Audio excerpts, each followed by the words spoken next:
శుక్లాంబరధరం విష్ణుం శశివర్ణం చతుర్భుజం ప్రసన్నవదనం ధ్యాయేత్ సర్వవిఘ్నోపశాంతయే.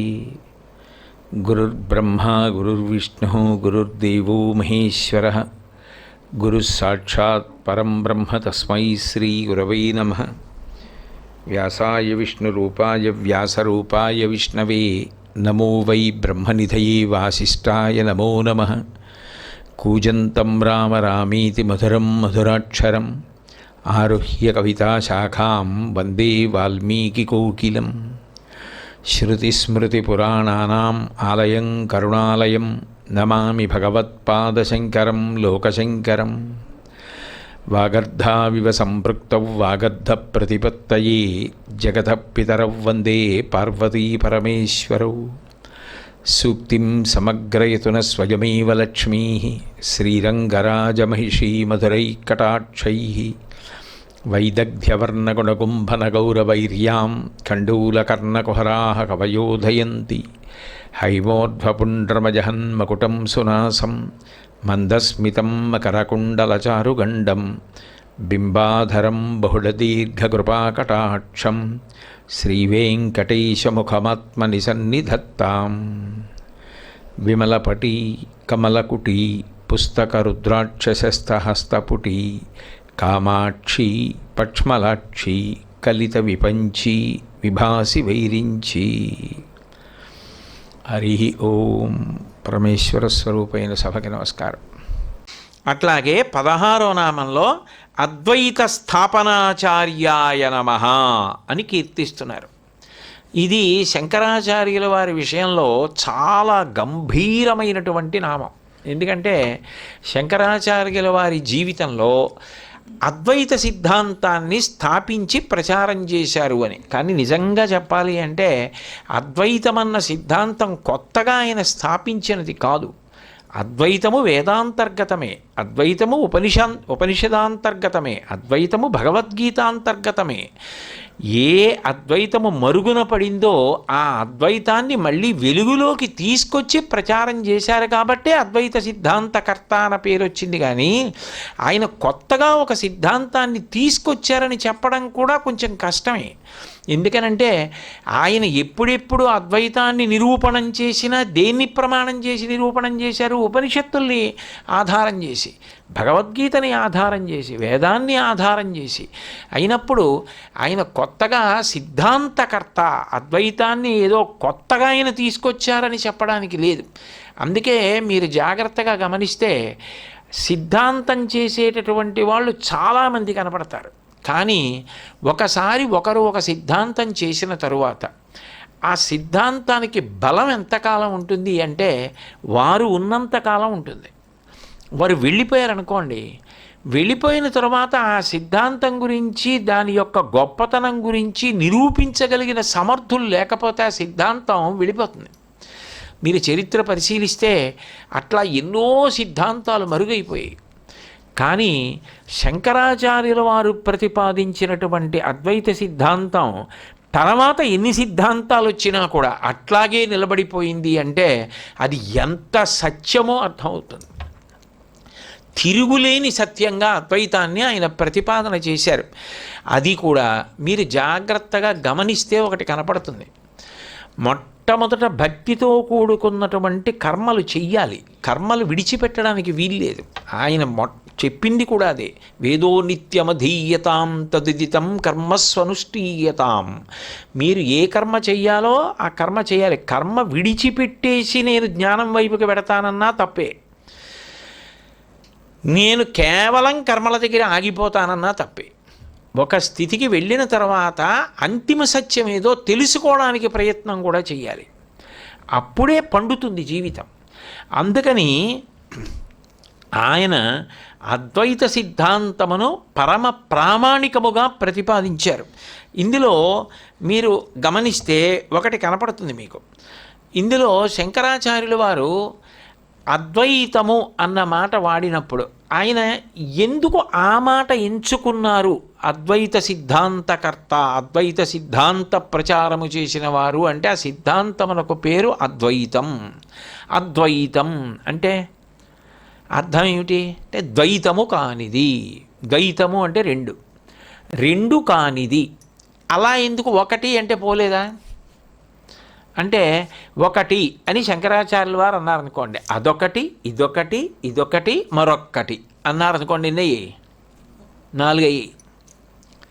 అందుకే ఆయన ఒకటి అనలేదు, అద్వైతం అన్నారు. రెండు కానిది, రెండు కానిది, ఎన్నో కానిది, ఒక్కటైనది అద్వైతం అని ప్రతిపాదించారు ఆయన. ఈ అద్వైతం అన్న సిద్ధాంతానికి ఉన్నటువంటి చాలా గొప్పతనం ఏమిటంటే, దాన్ని దాటే ప్రయత్నం మీరు చేశారనుకోండి, దాని ముందు ఏం తీసుకొచ్చినా అది అద్వైతాన్ని దాటదు. ఎందుకంటే కలెక్టర్ అని ఉందనుకోండి, మీరు పక్కన జాయింట్ పెట్టారనుకోండి, ముందు జాయింట్ కలెక్టర్ కన్నా గొప్ప కాదు. అసిస్టెంట్ అన్నారనుకోండి, అసిస్టెంట్ కలెక్టర్ కన్నా గొప్ప కాదు. సబ్ కలెక్టర్ అన్నారనుకోండి, కలెక్టర్ కన్నా గొప్ప కాదు. టికెట్ కలెక్టర్ అన్నారనుకోండి, కలెక్టర్ కన్నా గొప్ప కాదు. మీరు కలెక్టర్ ముందు ఏం పెట్టినా కలెక్టర్ కన్నా గొప్ప మాత్రం అది కాలేదు, కలెక్టరే గొప్ప అవుతుంది. శంకరులు పేరు ఎంచుకోవడంలోనే అలా ఎంచుకున్నారు. అందుకని అద్వైతం రెండు కానిది. రెండు కానిది ఏదో అది ఒక్కటి. ఎందువల్ల ఒక్కటి అంటే, అద్వైత సిద్ధాంతం మనకు ప్రాణప్రదమైన విషయం ఎక్కడుంది అంటే, జగన్మిథ్య బ్రహ్మ సత్యం. చాలామంది శంకరాచార్యుల వారి విషయంలో ఏమంటారంటే, శంకరాచార్యుల వారు ఈ జగత్ అసత్యం అన్నారు కదా, అనుభవంలో కనపడుతోంది కదా, గోడ కనపట్టలేదా, బల్ల కనపట్టలేదా, మీరు కనపట్టలేదా, నేను కనపట్టలేదా, రెండు ఉంటేనే కదా అసలు ఒకళ్ళకొకళ్ళం ప్రబోధం. జగన్మిథ్య, జగత్ అసత్యం ఎలా అయింది అని. కానీ మీరు జాగ్రత్తగా పరిశీలిస్తే శంకరాచార్యుల వారు ఎప్పుడూ కూడా జగత్తు అసత్యమని చెప్పలేదు. అసత్యము అన్న మాట వాడడానికి వీల్లేదు. ఎందుకంటే శంకరుల యొక్క సిద్ధాంతాన్ని జాగ్రత్తగా పరిశీలిస్తే ఒక గంభీరమైన విషయం కనపడుతుంది.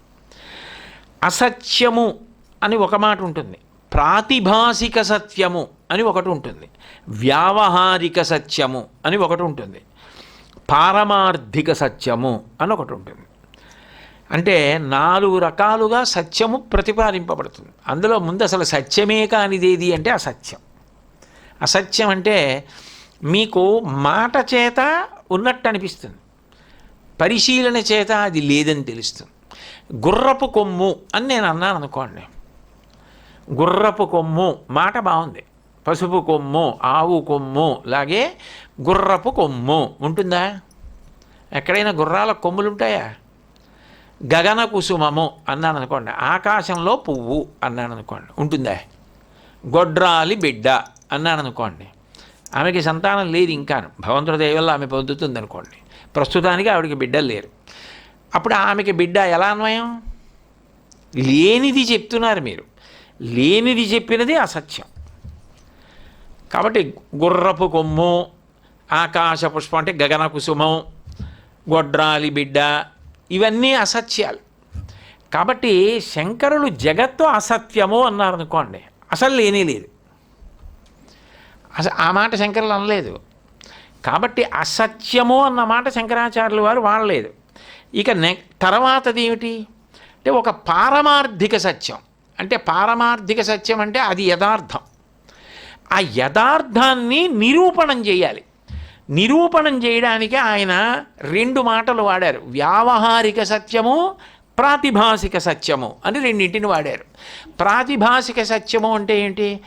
చూసినప్పుడు అబ్బా ఇది నిజం, సత్యమే అనిపిస్తుంది, కానీ సత్యం కాదు. మీరు కొద్దిగా పరిశీలనం చేశారనుకోండి, ఇది సత్యం కాదు, ఇది సత్యం కాకుండా ఇలా ఎందుకు కనపడింది అంటే అక్కడ సత్య వస్తువు ఇంకోటి ఉంది అని మీకు అర్థమవుతుంది. దానికి ఉదాహరణ చెప్పాలి అంటే, ఒక పెద్ద తగరపు రేకు ఒకటి ఎవరో అక్కడ పెట్టారు. ప్రాతకాలంలో సూర్యోదయమై ఆకాశంలోకి ఇలా సూర్యుడు వెళ్ళాడు. ఆ సూర్యకిరణాలన్నీ కూడా తగరపు రేకు మీద పడ్డాయి. ఇప్పుడు దూరం నుంచి ఎవరో చూశారు, చూసి అబ్బా ఎంత పెద్ద వెండి రేకో అన్నారు. అది అలా ఎందుకు కనపడింది అంటే, సూర్యకిరణములు పడుతున్నాయి కాబట్టి తగరపు రేకు వెండి రేకులా కనపడుతోంది, తెల్లగా. ప్రాతిభాసిక, ప్రతిఫలించింది సూర్యకిరణముల వలన. సూర్యుడు గమనంలో పైకి వెళ్ళిపోయాడు. ఆ కాంతి లేదు, ఇప్పుడు ఆ మెరుపు లేదు. ఓ అది తగరం రా, వెండి కాదని తెలిసిపోయింది. ప్రతిఫలించినదే తప్ప యథార్థమునకు అది సత్యము కాదు. కాబట్టి తగరమునందు వెండిలా కనపడింది. వ్యావహారిక సత్యము అంటారు శంకరాచార్యుల వారు. మిథ్య అన్న మాటకి ప్రధానంగా ఉపనిషత్ సమన్వయం చేస్తూ చెప్పినటువంటి ఉపమానం ఇది. వ్యావహారిక సత్యము అంటే ఈ కంటి చేత ఒక్కొక్కసారి చూసినదేదో అది సత్యముగానే కనపడుతుంది. సర్వసాధారణంగా మనం ఏదైనా ఇది ఉన్నది అని నిర్ణయించుకోవడానికి దేన్ని ఆధారంగా తీసుకుంటాం? కంటిని ఆధారంగా చేస్తాం. దీని సర్వేంద్రియాణం నయనం ప్రధానం. నయనం నాయక, అది ముందు ఎడుతుంది, అది ఎవరినో చూస్తుంది, చూసి వాళ్ళే వచ్చేసారంటుంది. ఆ తర్వాత అయ్యో వాళ్ళనుకున్నానే అలాగే ఉన్నారు అంటుంది. అంటే కంటిని బట్టి నిర్ణయం చేసుకుంటూ ఉంటాం మనం. ఇప్పుడు ఈ కన్ను అన్నది ఎలా ఉంటుంది అంటే, ఏదో ప్రవచనం అయిపోయిన తర్వాత నేను వెళ్ళిపోతున్నాను అనుకోండి, నాకు ఒక పెద్ద పాము కనపడింది. అవును నిజమే, నేను ఇక్కడ రెండు మూడు పర్యాయాలు చూశాను. చాలా పెద్ద త్రాచుపాము ఒకటి ఇక్కడ రహదారికి అడ్డంగా పడుకుని ఉంటుంది, వెడుతూ ఉంటుంది. ఇట్నుంచి అటు అట్నుంచి ఇటు వెడుతుంటే నేను చూసి అనేక పర్యాయాలు అనేక మందితో చెప్పా కూడా, మీరు ఆ తాటి చెట్టు కిందకి వెళ్ళండి, ఆ వెళ్ళకండి, ఆ పొద కింద ఎవరో తాటిపండు కోసం వెతుకుతుంటే అట్లాంటి పని చేయకండి, అక్కడ పెద్ద త్రాచుపాము వెళ్ళడం చూశాను అని. అంటే నేను అనుభవంలో అక్కడికి త్రాచుపాము తిరుగుతూ ఉండడం చూశాను రోజు. ఇప్పుడు నాకు ఆ త్రాచుపాము అడ్డంగా పడుకుని కనపడింది. త్రాచుపాం కనపడగానే నాలో పరమ సంతోషం వస్తుందా? ముందు హడిలిపోయి ఒళ్ళు చెమటలు పట్టేసి భయం వచ్చేస్తుంది. ఇప్పుడు నేను అమ్మ బాబోయ్ ఎంత పెద్ద త్రాచుపామో, నేను చూసిన 2-3 మాటలు పాకి వెళ్ళిపోయింది, ఇప్పుడు పడుకుంది, బహుశా చీకట్లో నన్ను గమనించలేదు అని నిలబడిపోయాను. ఇప్పుడు అది పడగ ఎత్తింది, పడగ ఎత్తి ఆడుతోంది కదలదు. అప్పుడు నేను భయం వేసి ఏం చేయాలో అర్థం కాక అటుగా ఎవరో వస్తుంటే, ఏమంటే మీ దగ్గర ఏమైనా దీపం ఉందా, పాము అడ్డంగా ఉంది అన్నాను. అది పాములా లేదండి, పాములా అనిపించట్లేదు, అంతసేపు పాము పడుకోదండి, అటన్నా పోతుంది, కానీ మనిషి మాటలు వినపడిన తర్వాత మనం నిలబడిన తర్వాత పాము ఎందుకు ఉంటుందండి అన్నాడు. కానీ పామేనండి అన్నాను. ఆయన అదృష్టవశాత్తు ఆయన దగ్గర అగ్గిపెట్టో ఏదో ఉంది, ఆయన 4 గడ్డి పరకలు తీసి వెలిగించి ఎత్తి చూశాడు. చూస్తే ఇత పూర్వం గడ్డి మోపు కట్టడానికి తీసుకెళ్ళినటువంటి ఒక పెద్ద గడ్డితో నేసినటువంటి తాడు లాంటిది అడ్డంగా పడుంది. దానికి చివర ఉన్న ముడి గాలికి కొద్దిగా కదులుతోంది. అది నాకు పాములా కనపడింది. ఇప్పుడు పాము ఉన్నది అని మీరు అనుకున్నప్పుడు చెమటలు పట్టాయా లేదా? భయం వేసిందా లేదా? అప్పుడు గాలికి మీకు బుస్ బుస్ అన్నట్టు కూడా వినిపించింది. అప్పటికది సత్యం. అది సత్యం కాదు అని ఎప్పుడు తెలిసింది అంటే, దీపం పట్టుకొస్తే అది పాము కాదు తాడు అని తెలిసింది. ఉత్తిది నేను తాడు చూసి పాము అనుకున్నాను. అంటే తాడు లేకుండా పాము కనపడి ఉండేదా?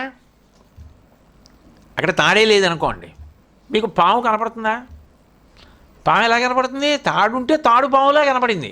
అసలు అక్కడ తాడే లేకపోతే, తాడు లేదు కాబట్టి పాములా కనపడే అవకాశమే లేదు. శంకరాచార్యులు వారు అన్నారు, తాడులో పాము కనపడినట్టు బ్రహ్మమునందు నీకు జగత్తు కనపడుతోంది. అక్కడ తాడు పోయి పాము పోయి తాడుందని ఎప్పుడు తెలిసింది? దీపం వస్తే తెలిసింది. నీకు జ్ఞానము కలిగితే ఈ జగత్తు కనపడదు, బ్రహ్మము కనపడుతుంది. దీపము జ్యోతి, జ్ఞానం. ఆ జ్ఞానము కలిగే వరకు జగత్ అలాగే ఉంటుంది, మాయ అలాగే ఉంటుంది, నువ్వు అలాగే ఉంటావు. ఎంతసేపు ఈ భయము, ఉద్వేగము, జగత్తు, నేను, ఈ భావాలు ఇలాగే ఉంటాయి.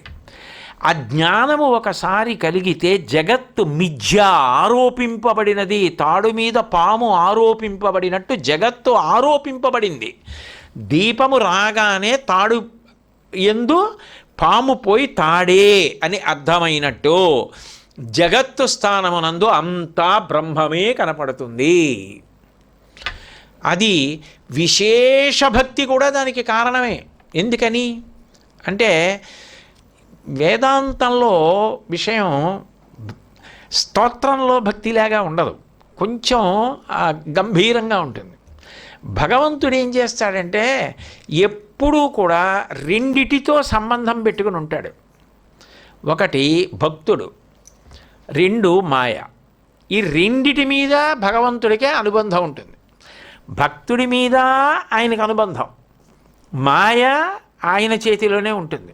మమ మాయ దురత్యయ, ఆయన తప్ప ఆ మాయని తీయగలిగిన వాళ్ళు లేరు. ఆ మాయ ఆయన అధీనంలో ఉంటుంది. భక్తి ఆయన పట్ల కాబట్టి ఆ భక్తుడితోటి ఆయనకు అనుబంధం ఉంటుంది, రెండిటితోటి అనుబంధం ఉంటుంది. కానీ భక్తుడికి కూడా జగత్ ఎంతకాలం కనపడుతూ ఉంటుందో అంతకాలం మాయలో ఉన్నాడు కదా, అంతకాలం మాయలో ఉన్నాడు. అంతకాలం మాయలో ఉన్నంతసేపు ఏమవుతుందంటే నేను జీవుణ్ణి, ఇది జగత్తు, నాకు ఈ సుఖం ఉంది, నాకు ఈ కష్టం ఉంది, ఇదిగో ఈ జగత్తులో నేను ఇది పొందాను, ఇది పొందలేకపోయాను, ఇవన్నీ ఉంటాయి. ఆయనకి అనుగ్రహం కలిగింది అనుకోండి, భక్తితో ఉండగా ఉండగా ఉండగా ఉండగా ఉండగా ఆయన అనుగ్రహం కలిగితే ఆయన ఏం చేస్తారంటే జీవభావన ఈశ్వర భావన యందు ఐక్యమైపోతుంది. జీవబ్రహ్మైక్య సిద్ధి.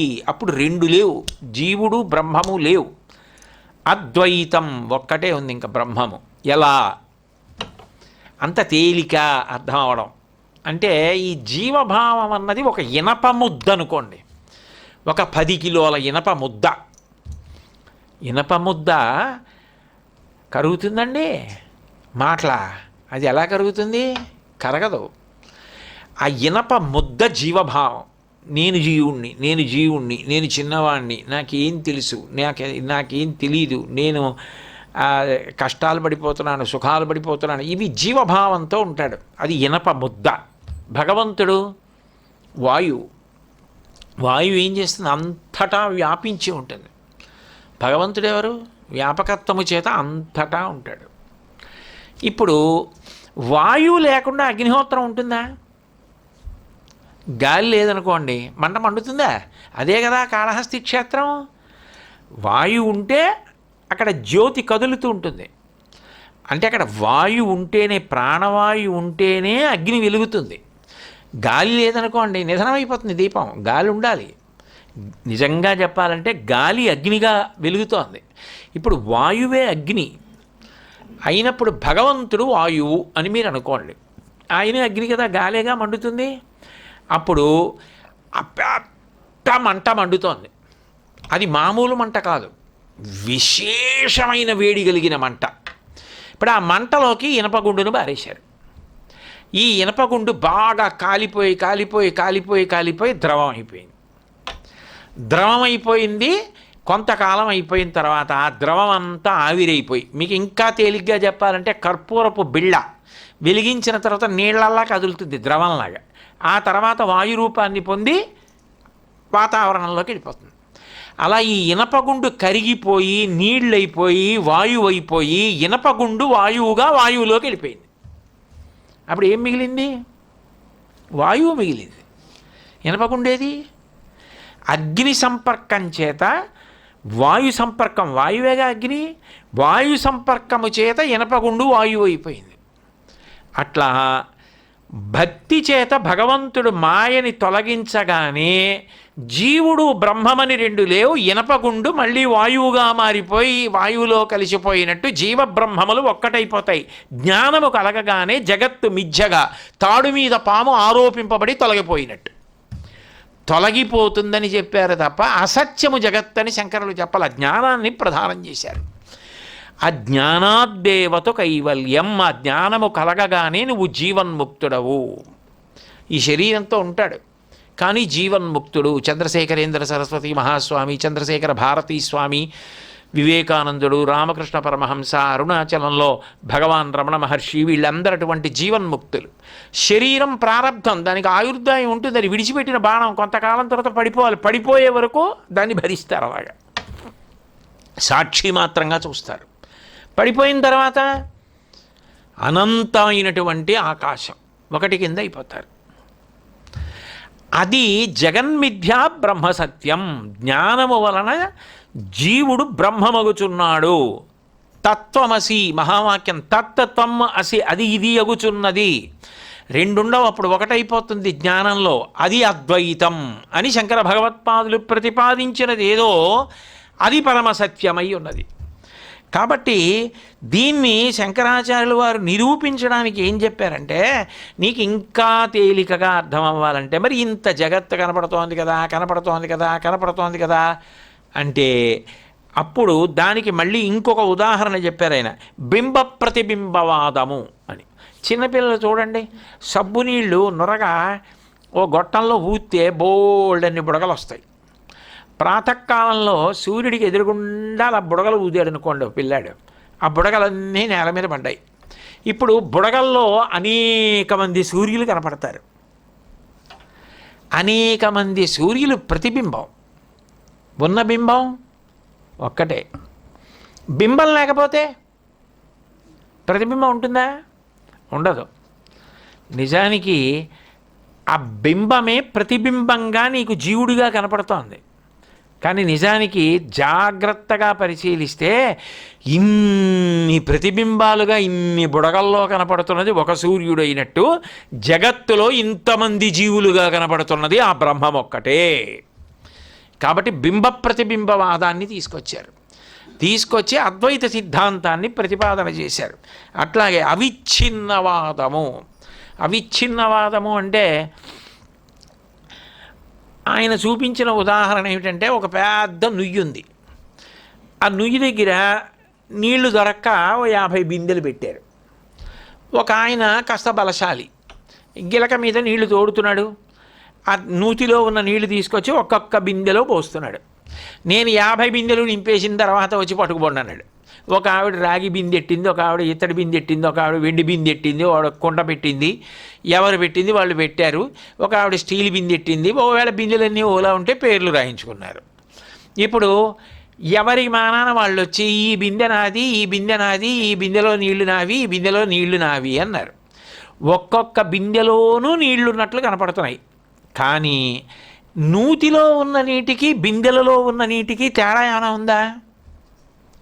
అదంతా నూతిలో నీరు. కానీ వెండి బిందెలో నీళ్లు, రాగి బిందెలో నీళ్లు, ఇత్తడి బిందెలో నీళ్లు, కుండలో నీళ్లు అని కనపడినట్టే ఒకే బ్రహ్మము ఇంతమంది జీవుల్లో అలా కనపడుతోంది. నిజానికి బిందె కాదు ప్రధానం, నీరు ప్రధానం. యథార్థమునకు ఆ భగవంతుడే అంతటా జీవులుగా కనపడుతున్నాడు తప్ప జీవుడికి బ్రహ్మమునకు భేదము లేదు. దాన్ని అవిచ్ఛిన్నవాదము అని పిలుస్తారు. అంటే ఇన్ని బిందెలలో ఉన్న నీటితో కలిపి చూపిస్తారు. అప్పుడు జీవుడు జ్ఞానము కలిగిన తరువాత జీవుడు కాడు, బ్రహ్మమే. కాబట్టి అహం బ్రహ్మాస్మి దాన్ని ఆ మహావాక్యాన్ని తీసుకొచ్చి అక్కడ అద్వైతాన్ని ఆయన ఏర్పాటు చేసి, కాబట్టి జీవబ్రహ్మల మధ్య భేదం లేదు, జగన్మిథ్య బ్రహ్మసత్యం. ఈ జగత్తు జ్ఞానము కలిగినప్పుడు పోతోంది. నీ అనుభూతి అంటావా? మరి నాకు ఉన్నట్టు కనపడింది కదండి అంటావా? అంటే దానికి శంకరాచార్యుల వారు ఇంకొక పెద్ద అద్భుతమైనటువంటి విషయం చెప్పారు. అసలు నిజానికి నువ్వు ఇంద్రియాలతో లేచి ఉన్నప్పుడు కదా ఈ జగత్తుతో వచ్చిన గొడవ అంతా. లేచి ఉన్నప్పుడు ఈ జగత్తుంది, వాళ్ళున్నారు, వీళ్ళున్నారు, నేనున్నాను, ఇదంతా ఎప్పుడు ఇంద్రియాలతో లేచి ఉన్నప్పుడు. నువ్వు బడలిపోయావు, గాఢ నిద్ర పట్టేస్తే సరిపోలేదా? భగవంతుడు మధ్యలో ఇంకో కొత్త అవస్థతోటి పెట్టాడు, కళ అని, స్వప్నావస్థ అని. అసలు స్వప్నావస్థ ఎందుకు పెట్టాలి భగవంతుడు అంటే, స్వప్నావస్థ అద్వైత నిరూపణం కోసం అన్నారు. ఇప్పుడు నేను ఏదో రాత్రి నిద్రపోతుండగా నాకు ఒక కళ వచ్చింది. ఏమిటా కళ అంటే, నేను విశ్వనాథుడి దేవాలయంలోకి వెళ్ళి విశ్వనాథలింగం దగ్గర నిలబడి నాకు వరుసగా బంగారు బిందెలతో ఆవు పాలు అందిస్తున్నారు. నేను ఆ ఆవు పాలు ఆ శివలింగం మీద అలా అభిషేకం చేస్తున్నాను. అట్లా రుద్రం చెప్తున్నారు. ఎంతమంది పండితులు ఏకకంఠంగా స్వరంతో చెప్తున్నారు. నేను పాలు, పెరుగు, నెయ్యి, తేనె, పంచదార, గంగాజలాలు, ఇవన్నీ మారేడు దళాలు అభిషేకం చేసేస్తున్నాను. నేను ఎంత ఆనందపడిపోతున్నానో. కాశీ విశ్వనాథ దేవాలయంలో నేను ఇంతసేపు కూర్చుని అభిషేకం చేస్తుంటే వద్దన్న వాళ్ళు లేరు. చేసుకోండి, ఇంకా చేసుకుంటారా, ఇంకా చేసుకుంటారా, బోల్డ్ అంత పదార్థం ఉంది, భక్తులు తీసుకొచ్చి ఇచ్చేసింది, చేయండి కూర్చుని మీరు అంటున్నారు. ఎందుకు నా ఇండి ఇంత ప్రేమ, నన్ను ఇంతసేపు కూర్చోబెట్టి చేయిస్తున్నారు అన్నాను.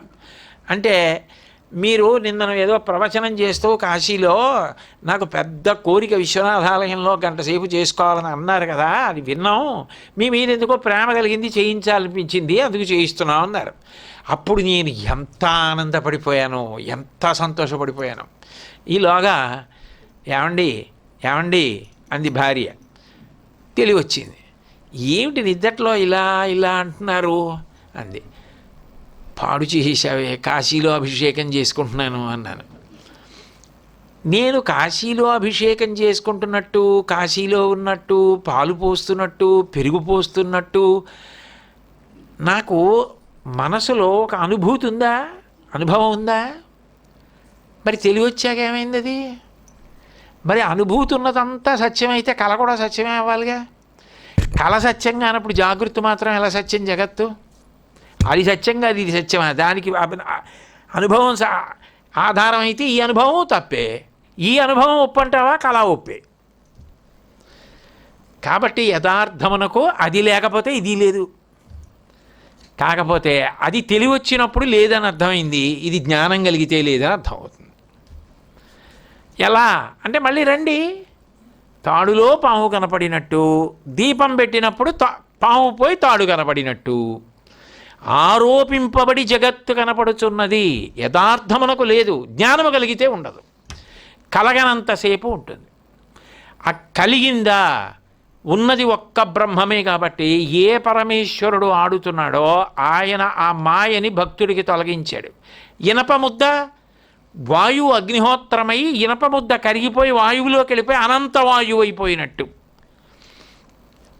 అప్పుడు ఇన్ని జీవులు లేవు.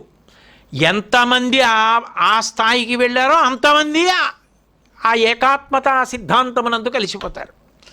దానికి ఆయన ఒక ఉదాహరణ చెప్పారు. ఆకాశము, ఆకాశములకు మొక్కలేమిటి? ఆకాశానికి మొక్కలు ఉంటాయా?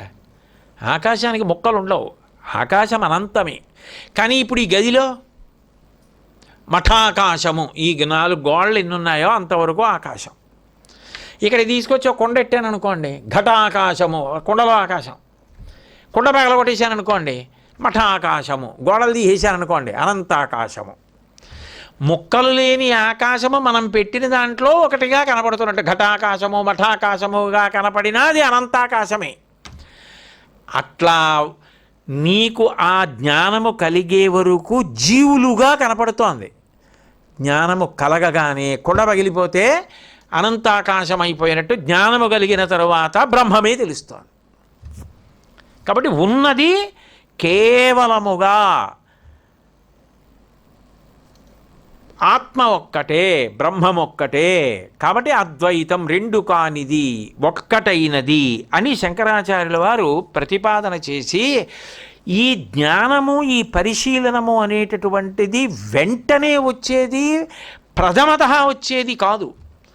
ఇది రావడానికి ముందు ఏమిటంటే పాత్రత సిద్ధించాలి. ఈశ్వరుడు దాని యందు పూనికది ఇచ్చి మాయని తీసేయాలి. అంటే ఎందుకనంటే మధ్యలో ఈశ్వరుడు కదా, ఇటు ఇనప ముద్దని వాయువులోకి తీసుకెళ్లాలంటే ఆ అగ్ని యందు ఇది పడాలి, ఆ మాయని ఆయన తొలగించాలి. ఆయన అనుగ్రహం కలగడానికి, పాత్రత పొందడానికి ఏం చేయాలంటే కర్మలు చేయాలి. దాని కొరకు ఈశ్వరుడిచ్చిన మొదటి పెట్టుబడి శరీరం. ఇప్పుడు వ్యాపారం చేస్తానన్నాను అనుకోండి, నేను ఏమండి నా దగ్గర ఒక అద్భుతమైన వ్యాపారం ఉందండి, అసలు ఇంకా మనం మొదలెట్టామంటే వచ్చే ఏడాదికి కోట్లకు పడగలెత్తుతాం, మీ అందరూ డబ్బులు పట్టరండి పెట్టుబడి పెడదామన్నారు అనుకోండి, మీరు నమ్మరు. నేను నాకున్న ఇల్లు అమ్మేసి పెట్టుబడి పెట్టాను అనుకోండి, మీరు నమ్ముతారు. ఆయనే ఉన్న ఒక ఇల్లు అమ్మేసి పెట్టుబడి పెట్టాడంటే ఖచ్చితంగా అందులో ఏవో లాభాలు వస్తాయి, లేకపోతే ఇల్లు ఎందుకు అమ్ముకు పెట్టుకుంటాడంటారా అనరా. ముందు పెట్టుబడిగా పెట్టవలసింది ఏమిటంటే శరీరం. అందుకే ఇప్పుడు గోశాలలో మొక్కలకి నీళ్లు పోయడం చిన్న విషయం అని మీరు అనుకోవడానికి ఉండదు. ఎందుకో తెలుసా? గోశాలలో మొక్కలకి పోసిన నీళ్ల వల్ల మొక్కలకి ప్రాణం ఉంది. మీరు ఆ రోజున ఎన్ని ప్రాణులకు నీళ్లు పోసి బతికించారు? జగదీష్ చంద్రబోస్ నిరూపించాడు కదా. మీరు పోసిన నీళ్లకి ఎన్ని మొక్కలు ఆనందపడిపోతాయి. ఇంత వేడి, ఇంత కష్టపడి చెమట కారుస్తూ ఇన్నింటికి ఇన్ని నీళ్లు పోశాడు. ఆ మొక్కలు పొందిన ఆనందం మీకు ఆశీర్వచనం కాదా? ఆ మొక్క పువ్వు పూసింది, అది ఎక్కడికి ఎడుతుంది? భగవంతుడి పాదాల మీదకి ఎడుతుంది, ఈశ్వరుడి మెడలోకి ఎడుతుంది. ఆ పుణ్యం ఎవరిది? ఒక్క మాల కట్టిన వాళ్ళది కాదని మొన్న నేను చెప్పాను కదా. అప్పుడు మీరు ఉత్తమమైనటువంటి పుణ్యానికి, ఉత్తమ కార్యానికి ముందు పెట్టుబడి ఏది పెడుతున్నారు? శరీరం పెడుతున్నారు. ముందు శరీరం దగ్గర మొదలుపెట్టి ఉత్తమ కర్మలు చెయ్యడం ప్రారంభం చేస్తాడు. అందుకని ఏం చేస్తాడు? అసలు అది చెయ్యాలనుకోండి, అంతకన్నా ముందే ఉండాలి, సత్సంగం ఉండాలి. సత్సంగం అంటే మీకు అసలు ముందు మంచి మాటలు చెప్పి ఇది మనం ఇందుకు చెయ్యాలండి, ఎప్పుడూ ఇంట్లో కూర్చుంటే జీవుడు ఏమైపోతాడు, అసలు ముందు మనం చెయ్యాలి అంటే అప్పుడు కదా అగ్ని తగిలేది. అది తగిలే వరకు జీవుడన్న భావన ఉంటుంది. దాని కొరకు ఈశ్వరానుగ్రహం కలిగి మాయ తొలగడానికి, ఆ జ్ఞానము కలగడానికి, ఈ జన్మలో కాకపోతే ఏ జన్మలోనైనా సిద్ధించడానికి మనం అసలు ముందు ఒక మంచి పని ప్రారంభం చెయ్యాలి అని చెప్పి మిమ్మల్ని నడిపించడానికి, మనల్ని నడిపించడానికి ఒక ఆయన ఉండాలి. అది సత్సంగం అంటారు. ఆయన ఉన్నాడు కాబట్టి ఆయనతో కలిసి అందరూ చేస్తారు. అది శంకరాచార్యులు వారు మొదలెట్టారు. అది వ్యవస్థ చేయడం అంటే. అప్పుడు ఏం చేశారు? అందరూ చేశారు. ఇప్పుడు అందరూ ఈశ్వర కృపకి పాత్రులయ్యారు. అక్కడ అనుమానం ఏం లేదు. ఇక అందరూ నీళ్ళు పోశారు, అందరూ ఈశ్వరానుగ్రహానికి పాత్రులయ్యారు. ఎవరైనా ఒకవేళ నీళ్లు పోసినట్టు నటించి కూర్చుంటే నేను చెప్పలేను, పోసిన వాళ్ళందరికీ మాత్రం వస్తుంది. కాబట్టి అందుకని పూజలు, దేవాలయ దర్శనాలు, ధ్యానం చేయడం, గ్రంథపఠనం, ఈ ఉత్తమ కర్మలు కూడా అవసరమయ్యాయి. ఈ ఉత్తమ కర్మలన్నీ అవసరమైనట్లు ఇవి నడుస్తాయి. అయితే మళ్ళీ అద్వైత సిద్ధాంతం దగ్గరికి వచ్చేటప్పటికి పెద్ద అనుమానం ఎక్కడొస్తుందంటే, ఏమంటే మరీ జగన్ మిథ్య, బ్రహ్మ సత్యం అని తెలిసిపోయింది. అది అనుభవంలోకి వచ్చిన వాళ్ళు ఉన్నారు కదా. ఇప్పుడు మీరు అన్నారు కదా, భగవాన్ రమణులు అన్నారు, వివేకానందుడు అన్నారు, రామకృష్ణ పరమహంస అన్నారు, శంకరాచార్యుల వారు ప్రథములు కదా అసలు. మరి శంకరాచార్యుల వారు రెండు లేవు, ఉన్నది ఒక్కటే అని చెప్పినప్పుడు శంకరాచార్యుల వారి స్తోత్రం ఎవరిని చేశారు? సౌందర్యలహరి చేశారు. రోజున ప్రవచనానికి ముందు చదువుతున్నారు. అప్పుడు శంకరాచార్యుల వారు సౌందర్యలహరి చేశారు అన్నాను అనుకోండి. సౌందర్యలహరిలో శంకరాచార్యుల వారు ఎవరిని కీర్తించారు అంటే అమ్మవారిని కీర్తించారు. అప్పుడు మరి రెండు వచ్చాయి. శంకరాచార్యుల వారు అమ్మవారిని స్తోత్రం చేశారు, లక్ష్మీ నృసింహ కరావలంబ స్తోత్రం చేశారు, నరసింహస్వామిని స్తోత్రం చేశారు, పాండురంగాష్టకం చేశారు, పాండురంగాన్ని స్తోత్రం చేశారు, కృష్ణాష్టకం చేశారు, కృష్ణుడిని స్తోత్రం చేశారు, శివానంద లహరి చేశారు, శివుణ్ణి చేశారు. మరి అప్పుడు ఒకటి ఎలా అయింది? మరి ఆయనే కదా అద్వైతం చెప్పింది. మరి చెప్పిన ఆయన మళ్ళీ రెండు చేశారు, ఇప్పుడు స్తోత్రాలు చేశారు ఎందుకు? ఈ అనుమానం వస్తుంది. కానీ మీరు ఒకటి గమనించాలి, జ్ఞానికి పరవశం ఒకటి ఉంటుంది. ఆ జ్ఞానమునందు ఆ పరవశం ఏం చేస్తుందంటే ఒక్క మెట్టు కిందకి దిగేట్లు చేస్తుంది. అది ఎందుకు చేస్తుందో తెలుసా? అది భగవత్ లక్షణం. అద్వైతమునందు ఒక్కటిగా ఉన్నారు కదా, ఆ ఒక్కటైపోయిన ఆ ఒక్కటిగా ఉన్న భగవంతుడికే ఓ అలవాటు ఉంది. ఆయన కూడా ఏం చేస్తాడంటే స్వతహాగా ఆయన నిర్గుణుడు. మీరు అందుకే ఏ స్తోత్రం చదవండి నిర్గుణ అని కనపడుతుంది. ఏ గుణములు ఉండవు, ఏ గుణములు లేని నిర్గుణుడు, నిరంజనుడు. అటువంటి పరమాత్మ గుణములను ఆవిష్కరిస్తాడు. శంకరాచార్యుల వారికి నామాలు ఎలా వచ్చాయి? గౌణములు. ఒక్కొక్క గుణం చూపిస్తే గుణము నామం అవుతూ ఉంటుంది. భగవంతుడు కూడా గుణములను చూపిస్తాడు ఒక్కొక్కసారి. అంతటా పరివ్యాప్తమైనటువంటి విష్ణువు ఒకసారి 8 ఏళ్ల పిల్లాడై గోవర్ధనోద్ధరణం చేసి ఆవుల్ని, దూడల్ని, గోపాల బాలుల్ని, గోపకాంతల్ని కాపాడాడు. గోవుల్ని రక్షించాడు కాబట్టి గోవిందా అని నామం వచ్చింది. ఎవరు? అంతటా వ్యాపించిన వాడు 8 ఏళ్ల పిల్లాడై కొండెత్తాడు.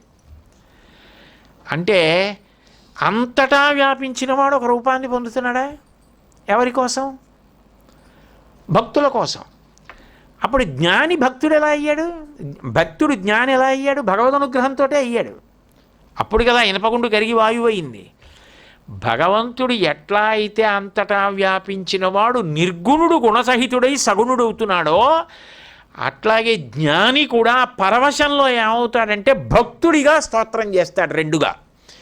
అంత మాత్రం చేత ఆయన ఉన్న సత్యాన్ని వదిలిపెట్టేసిన వాడు కాదు, ఒకటిగా ఆనందంలో ఉన్నవాడే. అంతటా వ్యాపించిన భగవానుడు 8 ఏళ్ల పిల్లాడై కొండెత్తినట్టే అంతటా వ్యాపించిన ఒకటిలో తాను అంతర్భాగం అయిపోయిన వాడు కూడా భక్తుడిగా కిందకి దిగి ఆ నిర్గుణుడు గుణుడుగా వస్తే, గుణములను ఆవిష్కరిస్తే అది చూసి ఆనందంతో స్తోత్రం చేస్తాడు. అయితే తన సహజ స్థితి కోల్పోయినవాడు మాత్రం కాదు. ఆలోక్యమానోప్యవలోకమాన సంభాషమాణోప్యభిభాషమాణ శ్రీకామకోటి ప్రభురేష కించిత్ జీవబ్రహ్మైక్య భావన్న జహాతి అంటారు మహాస్వామి వారి గురించి. జీవబ్రహ్మైక్య స్థితి నుంచి చ్యుతి పొందడు, జారకుండానే స్తోత్రం చేస్తాడు. ఎట్లా అంటే అల సముద్రాన్ని స్తోత్రం చేసింది అనుకోండి. ఒక కెరటం ఎక్కడిది? సముద్రం కన్నా వేరా? సముద్రం లేని కెరటం ఉందా? కెరటం సముద్రంలోనే పుట్టింది. కానీ మీరు చాలా జాగ్రత్తగా గమనిస్తే అసలు సముద్రంలో కెరటం ఒడ్డునే ఉంటుంది తప్ప లోపల ఉండదు. మీకు ఈ విషయంలో అనుమానం ఉంటే బాగా అర్థం అవ్వాలి అంటే, విశాఖపట్నం విమానాశ్రయంలో దిగే విమానాలన్నీ సముద్రం నుంచే వస్తాయి. ప్రత్యేకించి చెన్నై నుంచి వచ్చే విమానం సముద్రానికి మధ్యలోంచి దిగుతుంది. కిందనున్నటువంటి ఓడల్లో కూడా బాగా కనపడుతుంటాయి, అన్నీ కిందకి దిగుతూ ఉంటాయి. ఆ విశాఖపట్నం సముద్రం నుంచి విమానాశ్రయం వైపుకి విమానం దిగేటప్పుడు మీరు కిటికీలోంచి కిందకి చూస్తే సముద్ర మధ్య భాగం కనపడుతుంది, అక్కడ అలా ఉండదు. మీరు అదే విమానం కిటికీలోంచి కొంచెం ముందుకి చూస్తే సముద్రం ఒడ్డు దగ్గర ఏదో తెల్ల పూల మాలలు వేసేసినట్టుగా కెరటాలు ఉంటాయి. కెరటాలు ఎక్కడున్నాయి? సముద్ర మధ్యంలో లేవు, ఒడ్డునున్నాయి. ఒడ్డునున్నాయంటే చివరనున్నాయి. జ్ఞానిగా ఉన్నాడు అనుకోండి సముద్ర మధ్యం, అలా లేదు, సముద్రం లేదు, ఒకటే ఉంది సముద్రం. ఆయన భగవంతుడు నిర్గుణుడు సగుణుడు అయ్యాడని జ్ఞాపకం వచ్చి ఆనందపడిపోయాడు అనుకోండి, స్తోత్రం వస్తుంది. అప్పుడు ఒడ్డు అంటే చివరికి కిందకు వచ్చేటప్పటికి మాత్రం అల వస్తుంది, వేరులా కనపడుతుంది. సముద్రంలో అలలు వస్తున్నాయండి అంటాడు. సముద్రంలో అలలు ఏమిటి? సముద్రము అలా రెండున్నాయా? నిజానికి ఎక్కడున్నాయి? సముద్రం లేని తరంగం లేదు, తరంగాలు లేని సముద్రం ఉంది లోపల. అసలు ఉన్నది తరంగాలు లేని సముద్రం. మరి తరంగం అన్న మాట ఎక్కడి నుంచి వచ్చింది అంటే, సముద్రంలో ఉన్న నీళ్ళే తరంగంలా కనపడినట్టు ఒకటైపోయినటువంటి జ్ఞానియే అప్పుడప్పుడు నిర్గుణుడైన భగవానుడు సగుణుడై ఆయన చేసిన లీలలు చూసి ఆనందంతో భక్తి అన్న స్థాయిలో స్తోత్రం చేస్తాడు. అప్పుడు వచ్చే ఈ స్తోత్రాలు. అందుకని వాటి స్థాయిలో ఇంకేం ఉండవు. శంకరాచార్యులు వారు స్తోత్రం చేయడం ఏమిటండి, మధుసూదన సరస్వతి స్తోత్రం చేయడం ఏమిటండి అంటే, అది వాళ్ళ అద్భుతమైనటువంటి స్థితి. ఆ స్థితిలో చేసినవి. అందుకే సౌందర్యలహరి కాదు, సౌందర్యలహరి లాంటి స్తోత్రంలో ఒక శ్లోకంలో ఒక పాదాన్ని ఎవరు రచన చేయలేరు ఇంకా. కారణం, ఆ స్థాయి పొందినటువంటి మహానుభావుడు ఆ కిందకొచ్చి చేసినటువంటి స్తోత్రం. కిందకి అంటే జారిపోయి అని కాదు, మళ్ళీ అంటున్నాను, నిర్గుణుడు సగుణుడైన పరమాత్మలాగే జ్ఞాని భక్తితో నిలబడి చేసినటువంటి స్తోత్రం. అది అద్వైతము యొక్క ప్రధానమైనటువంటి విశేషం. కాబట్టి ఇప్పుడు జీవాత్మ పరమాత్మ అవుతున్నాడు అంటే, జీవాత్మగా ఉండి పరమాత్మని తెలుసుకోవడం కాదు. జీవాత్మ పరమాత్మ అయిపోయి జీవాత్మకు పరమాత్మకు భేదం లేదని ఒకటైపోయిన స్థితి ఏది ఉన్నదో అది అద్వైత సిద్ధి, జీవబ్రహ్మైక్య సిద్ధి. అందుకే శంకరాచార్యులు వారు భక్తి 2 దగ్గర మొదలెట్టి చివరికి ఒకటైపోయినదేదో అది పూర్ణము అన్నారు. అందుకే శివానంద లహరిలో అంకోలం నిజబీజ సంతతి రయస్కాంతోఫలం సూచిక సాధ్వీ నైజ విభుం లతా క్షితిరుహం సింధు సరిద్వల్లభం ప్రాప్నోతీహ యథా తథా పశుపతే పాదారవిందద్వయం చేతో వృత్తి రూపేత్య తిష్టతి సదా సా భక్తిరిత్యుచ్యతే అన్నారు. అంటే నది వేరుగా ఉంటుంది. వేరుగా ఉన్న నదిని కదిలి కదిలి కదిలి కదిలి కదిలి కదిలి వెళ్ళి సముద్రమునందు సంగమించింది. సముద్రమునందు సంగమించిపోయిన తరువాత ఇక వేరుగా ఏమైనా ఉందా? నది ఉందా? నది నీళ్లున్నాయా? రంగు ఉందా? రుచి ఉందా? లేదు, ఒకటైపోయింది. భక్తి చివరికి ఏం చేస్తుందంటే జీవుడు బ్రహ్మము అని రెండు లేకుండా జీవ బ్రహ్మైక్య సిద్ధి కలుగుతుంది. అప్పుడు జగత్ మిథ్య బ్రహ్మ సత్యం అని తెలుస్తుంది. అయ్యో అది అద్వైతం, అది జ్ఞానమునందు చిట్ట చివరి స్థితి. అది చేరుకున్నవాడు ఉంటాడే, బహూనాం జన్మనామంతే జ్ఞానవాన్ మాం ప్రపద్యతే వాసుదేవ సర్వమితి సమహాత్మా సుదుర్లభ అంటాడు గీతాచార్యుడు. అప్పుడు ఆయనకి వాసుదేవ సర్వమితి, ఇదంతా వాసుదేవమయం జగత్, ఇంకొకటి లేదు, ఉన్నదొక్కటే అన్న జ్ఞానమునందు నిలబడి ఆ ఒకటి ఎందు రమిస్తూ ఉంటాడు. ఆ స్థితికి వెళ్ళినవాడు ఉన్నాడే ఆయన మహానుభావుడు అన్నారు. అంటే ప్రారంభించడం అన్నది మొదలైతే ఎక్కడో ఈశ్వరానుగ్రహం కలిగి ఒకనాటికి చేరుతావు, చేరి ఆ స్థితికి పెడతావు. శంకరాచార్యుల వారి పాదాలు నమ్ముకున్నవాడిని శంకరాచార్యుల వారి చేయి పట్టి పైకి తీసుకెడతారు. తీసుకెళ్ళి ఎక్కించి, ఇప్పుడు చిన్న పిల్లాడు ఉంటాడు, వాడు మరి నువ్వు ఎక్కలేవురా మెట్లు, నేను ఎత్తుకుంటాను నాన్న, ఎత్తుకుని ఎక్కించేస్తానన్నాను అనుకోండి, వాడు మారాం చేసేది లేదు, తాతగారు నేను ఎక్కుతానంటాడు. వాడికి ఉన్నది ఇంత కాలు 5 ఏళ్ళు, ఆ మెట్లు చూస్తే ఇంతంత ఎత్తున్నాయి. వాడు పెద్ద ప్రయత్నం మీద అంత ఎత్తి ఆ మెట్టు మీద కాలేసి వాడు ఎక్కుతాడా? తాతగారు ఏం చేస్తాడు? సరే ఎక్కువ అని వాడితో తాతగారు గొడవ పెట్టుకోడు. ఎందుకని? తాతగారు తెలివైనవాడు, అనుభవజ్ఞుడు కదూ. అందుకని చెప్పి తాతగారంటే తెలివైనవాడని నేను ఎందుకంటున్నానంటే, ఈ మాట అనడానికి కారణం ఏంటంటే, తాత అంటే ఒకటి తత్వం తెలుసున్నవాడు అని. తాతనండి తండ్రి అనండి, తాతాయే అనక్కర్లేదు, తండ్రి అయినా సరే ఆ తత్వం తెలిస్తే. ఎందుకనంటే అనేకము చూసి ఆడుకుంటే చిన్నతనం పిల్లతనం. చూడండి, ఇప్పుడు తాతగారు నాకు ఏనుగు కావాలి తాతగారు, మీరు ఏనుగు తిండి తాతగారు అని మనవాడు తానా అల్లరి చేసేసాడు. తాతగారు ఏం చేస్తాడు? గురువాయూరు వెళ్తాడు ఆ ఏనుగు కోసం. వెళ్ళడు, వీధిలోకి వెళ్ళి ఎక్కడో దుకాణంలో కొయ్యి ఏనుగు బొమ్మ కొనుక్కొస్తాడు, తెల్లగా 2 దంతాలు అవి ఉన్నది. మనవాడు ఏం చేస్తాడు? తీసుకొచ్చి ఎవరే ఏనుగు తీసుకొచ్చాను నీకని అక్కడ పెడతాడు. పెడితే తాతగారు ఏనుగు ఎంత బాగుందో, తాతగారు తొండం ఎంత బాగుందో, కాళ్ళు ఎంత లావుగా ఉన్నాయో, దంతాలు ఎంత బాగున్నాయో తాతగారు అని వాడే అరిచేసి ఏనుగు తెచ్చుకున్నానని నానా అల్లరి పడిపోయి దాంతో తాదాత్మ్యత చెందుతాడు. ఆ కుర్చీలో కూర్చుని చూసిన తాతగారు అంటాడు, అది ఏనుగు కాదురా, అది దంతి కాదు, దారు వికారం, కొయ్య ఏనుగుగా కనపడుచున్నది. అసలు నిజమనకది దారు అంటే కొయ్య అని తెలిసినది ఎవరికి? తాతగారికి. నిజంగా ఏనుగుని తీసుకొచ్చి మనవాడికి ఇచ్చి ఆడుకోరా అంటాడు తాతగారు. అండవు, దాని కాలు కింద పడిపోవడం ఇంకేమైనా ఉందా? అసలుది ఇవ్వడు. అది కొయ్య అని తాతగారికి తెలుసు. ఏనుగు అనుకుంటున్నవాడు మనవడు. నామరూపములను చూస్తాడు, స్థాయి ఇంకా జ్ఞానం వరకు వెళ్ళనివాడు. ఉన్నది ఒక్కటే, కొయ్య ఇన్ని బొమ్మలైనది, కొయ్యతోనే ఏనుగు, కొయ్యతోనే ఒంటె, కొయ్యతోనే గుర్రం, ఇదంతా కొయ్య, చేసిన వడ్రంగి గొప్పవాడంటాడు తాతగారు. కాదిది గుర్రం, కాదిది ఒంటె, కాదిది ఏనుగు అంటాడు మనవడు.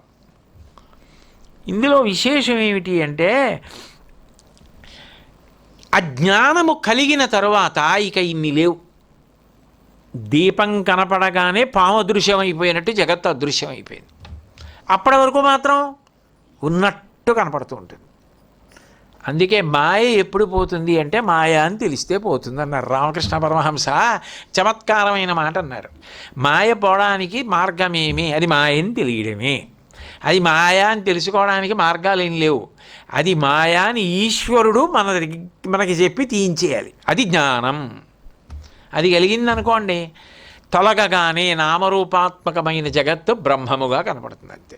అది కనపడే వరకు తాడులో పాము కనపడినట్టు జగత్తు కనపడుతుంటుంది. భయాలు, సంతోషాలు, ఆనందాలు, కింద పడ్డాలు, మీద పడ్డాలు అన్నీ ఉంటాయి. ఇప్పుడు మీకు నేను ఇది చెప్పినంత మాత్రాన నేను ఆ స్థాయికి వెళ్ళిపోయిన వెంటనే కాదు. అది వెళ్ళాలంటే ఈశ్వరుడు మాయని ఉపసంహారం చేయాలి.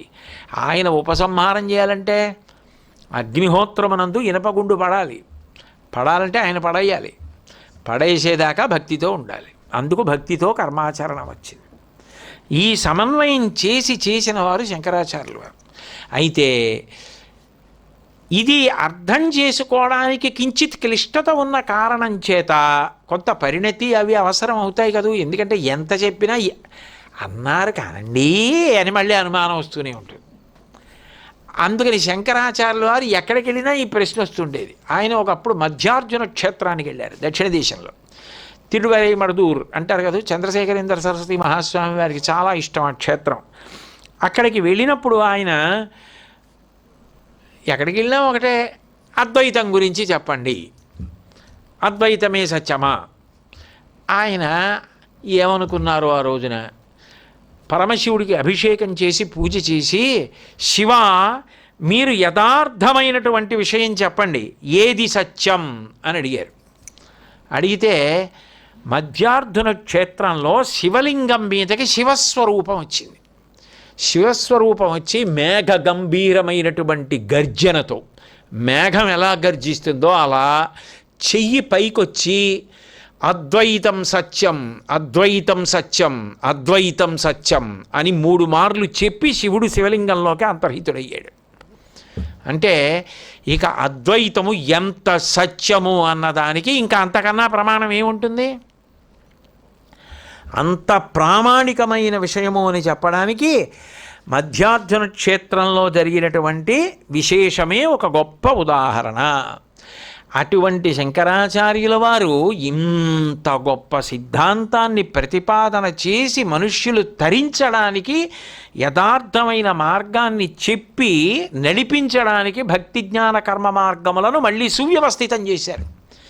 ఇది చేయడానికి సాక్షాత్ పరమశివుడే శంకరాచార్యుల వారిగా వచ్చారు. మంగళాశాసనపరై మదాచార్య పురోగమై సర్వైశ్చ పూర్వైరాచార్యై సత్కృతాయాస్తు మంగళం. మంగళం కోసలేంద్రాయ మహనీయ గుణాత్మనే చక్రవర్తి తనూజాయ సర్వభౌమాయ మంగళం. ఉమాకాంతాయ కాంతాయ కామితార్థప్రదాయినే శ్రీగిరీశాయ దేవాయ మలినాథాయ మంగళం. సర్వం శ్రీ ఉమామహేశ్వర పరబ్రహ్మార్పణమస్తు. స్వస్తి.